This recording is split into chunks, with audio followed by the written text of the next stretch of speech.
নমস্কার। এই যে পশ্চিমবঙ্গে এসআইআর নামের একটা সার্কাস চলছে, সেটা যে কি ভয়ানক একটা ব্যাপার, চক্রান্তই বলা যেতে পারে। সেটা যত তথ্য খুঁড়ছি আমরা তত পরতে পরতে বেরিয়ে আসছে।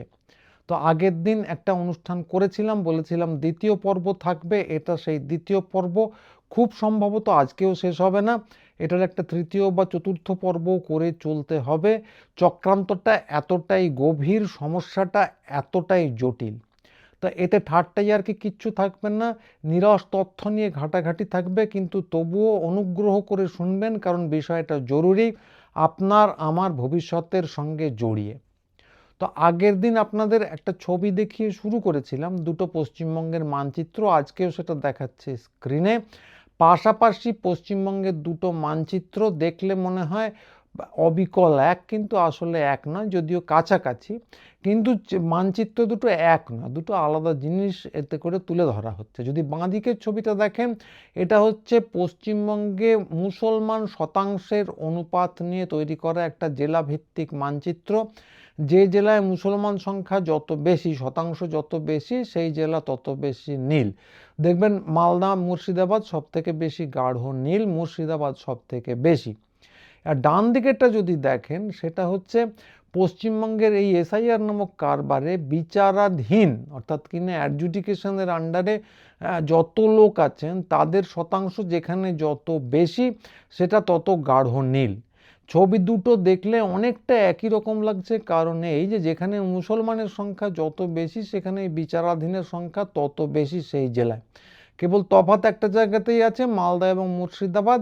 মুর্শিদাবাদে মুসলমান জনঘনত্ব সবচেয়ে বেশি, মালদায় একটু কম। কিন্তু এখানে মালদায় বিচারাধীন সব থেকে বেশি, মুর্শিদাবাদে তার থেকে একটু কম। এই সামান্য তফাৎটুকু বাদ দিলে মোটামুটিভাবে মানচিত্রটার গঠন একই রকম, সেই জন্য দেখতে একই রকম লাগে। তো ফলে এর থেকে একটা জিনিস পরিষ্কার, যেটা আগের দিন বলেছিলাম, যে মুসলমান জনগোষ্ঠীকে টার্গেট করে বাদ দেওয়া হচ্ছে, এই সন্দেহটা এখান থেকে তোলা যায়, সেটা সম্ভবত অমূলক নয়। যদি গরিব মহিলাদের দিকে তাকাই, সম্ভবত একই রকম একটা চিত্র পাওয়া যাবে, কিন্তু সেই চিত্রটা আমরা বার করতে পারিনি আলাদা করে। যদি বার করতে পারি, পরবর্তী অনুসন্ধানে নিশ্চয়ই আপনাদের দেখাবো। তো আপাতত শুধু সংখ্যালঘুদের নিয়ে আমরা কাজ করছি। তো এই যেটা বলেছিলাম আগের দিন, সেটা তো ভয়ঙ্কর বটেই, কিন্তু আজকে এই দুটো জেলাকে নিয়ে, মালদা এবং মুর্শিদাবাদকে নিয়ে অনুসন্ধান করতে গিয়ে আরও একটা ভয়ঙ্করতর তথ্য বেরিয়ে এসেছে। হিমশৈলের যেমন উপরে খুব অল্পই থাকে, নিচে আরও অনেক বেশি, 9 দশমাংশ জলের নিচেই থাকে। এই কেলেঙ্কারির বেশিরভাগটাই কিন্তু নিচে, খুব সম্ভবত তার কিয়দংশই আমরা প্রকাশ করতে পারছি, পুরোটা নয়। তো যেটা বলছিলাম, পুরোটা ব্যাখ্যা করে বলা যাক, যে পশ্চিমবঙ্গে জনসংখ্যা, মুসলমান জনসংখ্যা সব থেকে বেশি দুটো জেলায়, মালদা এবং মুর্শিদাবাদ। সেখানে বিচারাধীনও সবচেয়ে বেশি, অর্থাৎ কিনা অ্যাডজুডিকেশনের আন্ডারে যারা ঝুলে আছেন, সেই সমস্ত মানুষের সংখ্যাও সব থেকে বেশি, এবং সংখ্যাটা খুব একটা কম নয়। আমরা এই দুটো জেলাকে ভালো করে পরপর দেখেছি। কোনো কোনো বিধানসভায় 40-50% মানুষ বিচারাধীন। তো মুর্শিদাবাদ এবং মালদা, এই দুটো জেলা দেখছিলাম। এই দুটো জেলার কিছু কিছু বিধানসভার চিত্র এরকম, যেটা আপনাদের স্ক্রিনে দেখাচ্ছি। তো সুজাপুরে সম্পূর্ণ যে সম্ভাব্য ভোটার তালিকা, যেটা দিয়ে শুরু করা হয়েছিল, সেটা 2.5 লাখের মতো। সেখানে বিচারাধীন হচ্ছেন 1,34,000 মানুষ। শামশেরগঞ্জে 2,35,000 সম্পূর্ণ সম্ভাব্য ভোটার সংখ্যা, সেখানে বিচারাধীন হচ্ছেন 1,19,000 মানুষ।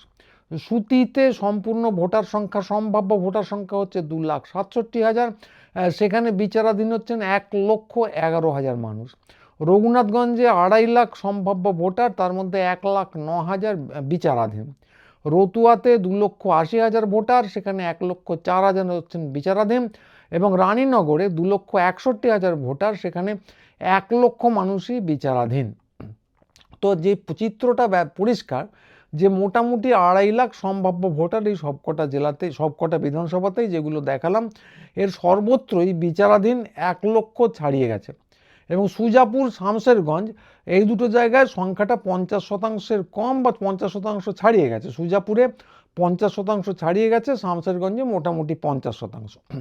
তো একটা বিধানসভার সম্ভাব্য ভোটার, যারা যারা এতদিন পর্যন্ত ভোটার রোলে ছিলেন, তাদের 40, 50, 60% মানুষ কি করে সন্দেহজনক বা বিচারাধীন হয় সেটা সাধারণ বুদ্ধিতে বোঝা অগম্য।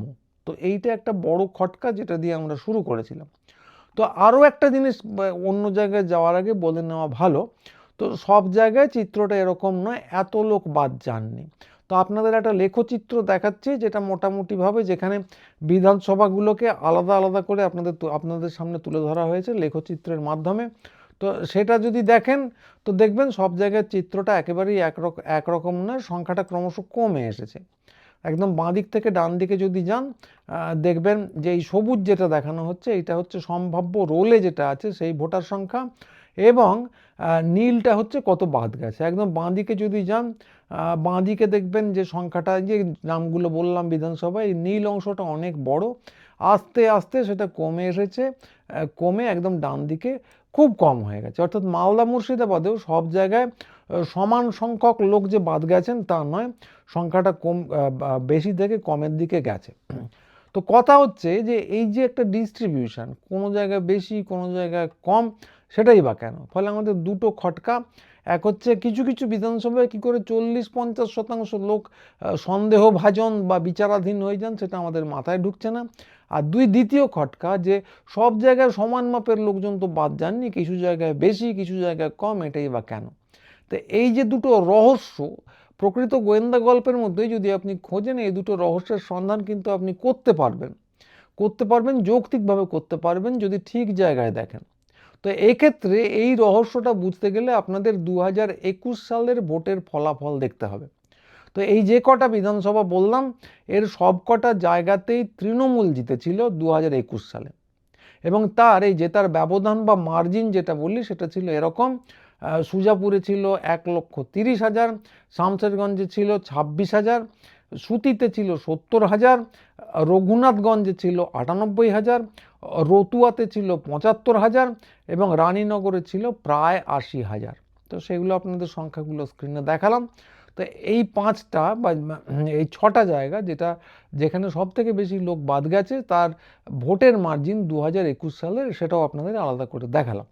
তো এই দুটোর মধ্যে সম্পর্কটা কি না, যদি ভোটের মার্জিন বা ব্যবধান দেখেন তাহলে দেখবেন শামশেরগঞ্জ বাদ দিলে এর প্রত্যেকটাতেই কিন্তু মার্জিন বিপুল, 70-75,000 থেকে 1 লাখ, এবং সুজাপুরে তো 1 লাখ ছাড়িয়ে গেছে, 1,30,000।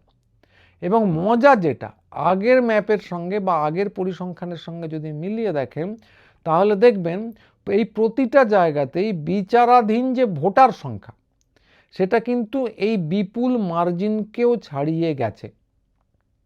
কোনো কোনো জায়গায় তো দ্বিগুণ হয়ে গেছে, সব জায়গায় দ্বিগুণ না, এবং বস্তুত গোটা জেলাতেই একই চিত্র। তো এই আগেরটার মতো এটারও একটা গ্রাফ এঁকেছি আমরা, সেটা আমরা চোখের সামনে দেখাচ্ছি, গ্রাফটা ভালো করে বুঝবেন।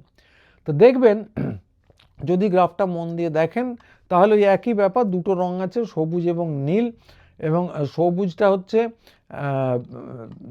সবুজটা হচ্ছে আমাদের এবছরে 2026 সালে বিচারাধীন কি পরিমাণ ভোটার আছেন তাদের সংখ্যা, আর নীলটা হচ্ছে তৃণমূলের জয়ের মার্জিন। তৃণমূলের জয়ের মার্জিন কোনো কোনো জায়গায় নেগেটিভ, অর্থাৎ কিনা ঋণাত্মক ধরা হয়েছে, সেই সমস্ত জায়গাগুলোতে বিজেপি জিতেছিল।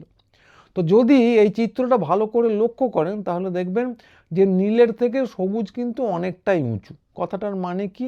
অর্থাৎ তৃণমূল 2021 সালে যে মার্জিনে জিতেছিল, যে সমস্ত ভোটারদের সংখ্যা, যে সমস্ত ভোটাররা বিচারাধীন তাদের সংখ্যা সমস্ত বিধানসভায় সবসময়ই তার থেকে বেশি। যেখানে তৃণমূল বড় মার্জিনে জিতেছিল, যদি বাঁদিকে দেখেন চিত্রটা তাহলে দেখবেন যে এই বাদ দেওয়া বিচারাধীন ভোটার সংখ্যা দ্বিগুণের মতো। যদি ডান দিকে সরে আসেন দেখবেন সেখানেও বিচারাধীন মানুষের সংখ্যা তৃণমূলের ভোটের মার্জিনের থেকে বেশি, কিন্তু সেটা অতটা নয়, দ্বিগুণ নয়, যৎসামান্য বেশি। তো এর থেকে কি বোঝা যায়? ভালো করে ব্যাপারটা বুঝে নিন। ধরুন 2021 সালে তৃণমূল এক জায়গায় 1 লক্ষ ভোটে জিতেছিল। তো সেখানে মোটামুটিভাবে এই চিত্র অনুযায়ী সেই বিধানসভায় একদম বাধ্যতামূলকভাবে 2 লাখ লোককে বাদ দিয়ে দেওয়া হয়েছে। এবার ধরুন যেখানে তৃণমূল 50,000 ভোটে জিতেছিল সেখানে একদম বাধ্যতামূলকভাবে 1 লক্ষ মানুষকে বাদ দিয়ে দেওয়া হয়েছে। এই চিত্র কিন্তু তাই দেখাচ্ছে। সংখ্যাটা যখন কমে আসছে, অর্থাৎ কিনা 70,000-এর নিচে তৃণমূল জিতেছিল বা আরও একটু কম, তখন অতটা বাদ দেওয়া হচ্ছে না। তা একদম গোটা যদি লেখচিত্রটা ভালো করে দেখেন, গোটা জেলা জুড়েই কিন্তু ওই একই প্যাটার্ন, আলাদা কোনো প্যাটার্ন নেই।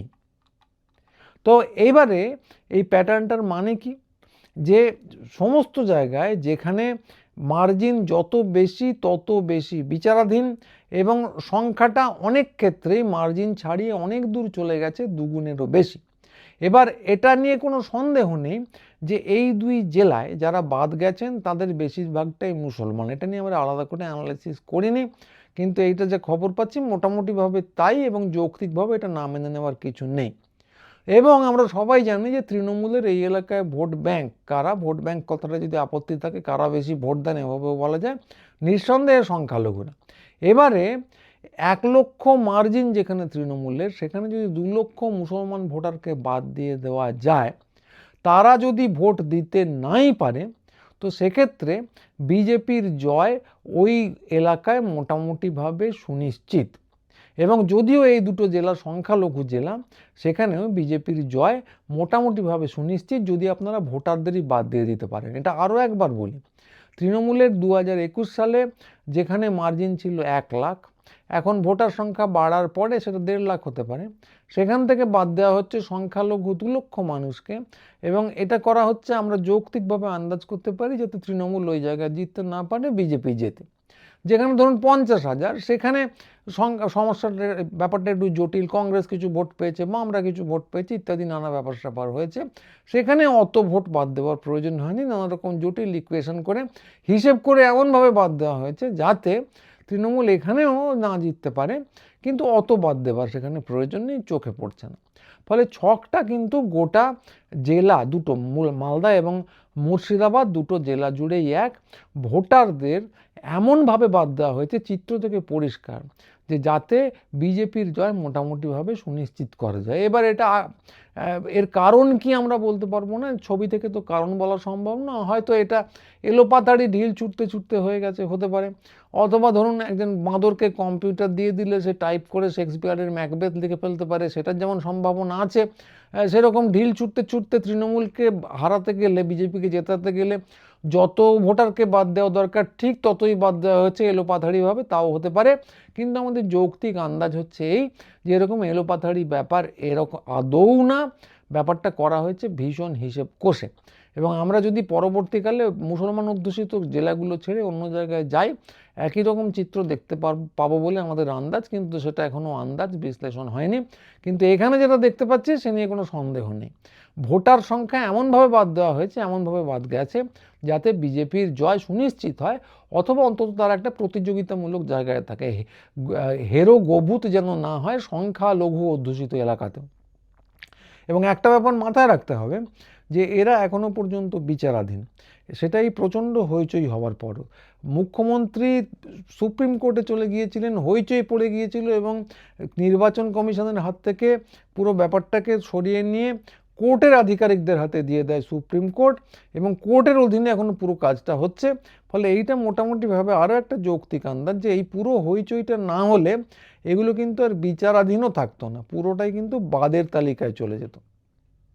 এটা হচ্ছে যে আমরা দেরি করে ফেলেছি, এই হইচই হওয়ার ফলে কিছু একটা লাভ হয়েছে, কিন্তু কথা হচ্ছে যে আমরা একটু দেরিও করে ফেলেছি।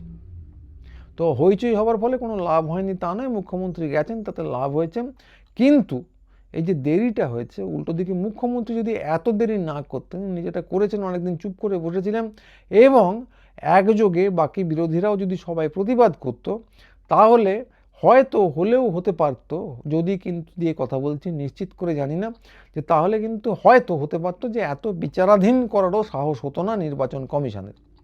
তো যাই হোক, এগুলো যদি কিন্তুর কথা, পরিস্থিতিটা কিন্তু আপাতত এই, যে বিজেপিকে জেতানোর ব্যবস্থা মোটামুটিভাবে পাকা করে ফেলা হয়েছিল, সেই পাকা ঘুটি অল্পের জন্য কেচে গেছে।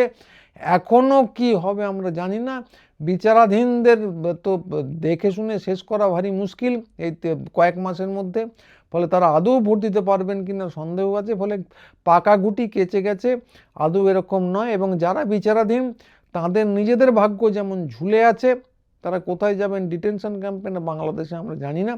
তাদের নিজেদের ভাগ্য যেমন ঝুলে আছে, একই সঙ্গে পশ্চিমবঙ্গের ভোটের ফলাফলও কিন্তু ঝুলে আছে। যারা বাদ গেছেন তারা ভোটের ফলাফলের অবিচ্ছেদ্য নির্ণায়ক অঙ্গ। এদেরকে বাদ দেওয়ার একটা সম্ভাবনা থাকলে অতি অবশ্যই ভোটের ফলাফল ঝুলে আছে, এরা যেমন নিজেরা ঝুলে আছে। তো এই দুঃখের মধ্যেও একটা সুখের ব্যাপার আছে, আবার তার মধ্যেও দুঃখ আছে কিছু। ওই যে মুখ্যমন্ত্রী গেলেন, এটা সুখের কথা। নানা জায়গায় নানা বিরোধী পক্ষের মধ্যে টের পাচ্ছি নড়াচড়া শুরু হয়েছে, সেটাও একটা সুখের কথা। কিন্তু তার মধ্যেও দুঃখের ব্যাপার এই যে বড্ড দেরি করে শুরু হয়ে গেল এসব। আমি জানি না বড্ড দেরি হয়ে গেছে কিনা। দীর্ঘদিন ধরে যখন এই বিপদের কথা বলা হচ্ছিল, যখন আমরা বলছিলাম, তখন চটি চাটা ইত্যাদি প্রভৃতি অকথ্য নানা জিনিসপত্র বলা হয়েছে। এইসব আখ্যা না দিয়ে যদি একটু কাণ্ডজ্ঞান সম্পন্ন হয়ে কাজে নামা হতো আগে ভাগে, তাহলে বোধহয় ভালো হতো। তো সেই তো সব শেষে দলমত নির্বিশেষে নামতেই হচ্ছে। একটু আগে নামলে হয়তো বিপর্যয়টা ঠেকানো যেত। তো যাই হোক, যা হয়েছে হয়েছে। যারা গালাগাল দিয়েছেন না, মোটেই ক্ষমা করে দিইনি। কিন্তু বাংলাকে বাঁচাতে হলে যদি কারোর সঙ্গে কাজ করতে হয় অতি অবশ্যই করব। কিন্তু যারা ব্যক্তিগতভাবে আক্রমণ করেছেন ভাববেন না ক্ষমা করে দিয়েছি, তাদের হিসেব নেওয়া হবে। এবার কথাটা হচ্ছে যে এই গ্রাফগুলো যা দিলাম, তথ্য যা দিলাম, সেটা তারাও ব্যবহার করতে পারেন, যারা গালাগাল দিয়েছেন তারাও ব্যবহার করতে পারেন, কোনো অসুবিধে নেই। বাংলাকে বিপদের হাত থেকে রক্ষা করার দায়িত্বটা আমাদের সকলের। অন্যান্য শত্রুতা, ব্যক্তিগত তিক্ততা যাই থাক, সেগুলো ছিল, ভবিষ্যতেও হয়তো থাকবে, কিন্তু সেসব ভুলে এখন হাত মিলিয়ে কাজকর্ম করা উচিত। বাকি হিসেব নিকেশ পরে হবে। তো যারা এটা শুনলেন, যদি কেউ চেনাশুনো থাকে এই তথ্যগুলো জানাবেন। ভয়ঙ্কর বিপদের সামনে আমরা সবার জানা দরকার। যারা আন্দোলন করার কথা ভাবছেন, সরকার পক্ষে যারা আছেন, বিরোধী পক্ষে যারা আছেন, তারাও যদি কোনো সাহায্য চান অতি অবশ্যই করব, কিচ্ছু অসুবিধা নেই। এবং তাদের কাছে পৌঁছতে যদি কেউ পারেন অতি অবশ্যই এই ভিডিওটা শেয়ার করবেন। তো এই হলো আজকের বক্তব্য। আমার মনে হচ্ছে না যে বিশ্লেষণ এখানেই শেষ হচ্ছে, কারণ এই যে হিমশৈল কথা যেটা বলছিলাম, যে বিপদের হিমশৈলের 9 দশমাংশই কিন্তু জলের তলায়, যেটা আমরা দেখতে পাচ্ছি না। আরও বিশ্লেষণ খুঁড়লে, কেঁচো খুঁড়তে কিন্তু আরও অনেক বেশি পরিমাণে কেউটে বেরিয়ে আসতে পারে। তো সেগুলো নিয়ে আমার আন্দাজ হচ্ছে পরে আরও এপিসোড করতে হবে, সেগুলো করব। আপাতত সঙ্গে থাকুন, চ্যানেলটা সাবস্ক্রাইব করে রাখুন, মানুষকে শোনান, আমাদের সঙ্গে যোগাযোগ করুন, কাজে হাত মেলান, সব কটা আবেদনই রইল। আর আগের দিনও বলছিলাম, বইমেলা যারা এসেছেন আমাদের এই সংক্রান্ত এবং আরও নানা বইপত্র আছে, যারা পড়েছেন তারা বইয়ের গ্রুপগুলোতে যদি একটু ছোট ছোট করে পাঠ প্রতিক্রিয়া দেন তাহলে খুব ভালো হয়। তো যাই হোক, পরের ভিডিও নিয়ে খুব তাড়াতাড়ি আবার আসতে হবেই বলে মনে হচ্ছে। ততদিন সবাই ভালো থাকবেন। নমস্কার।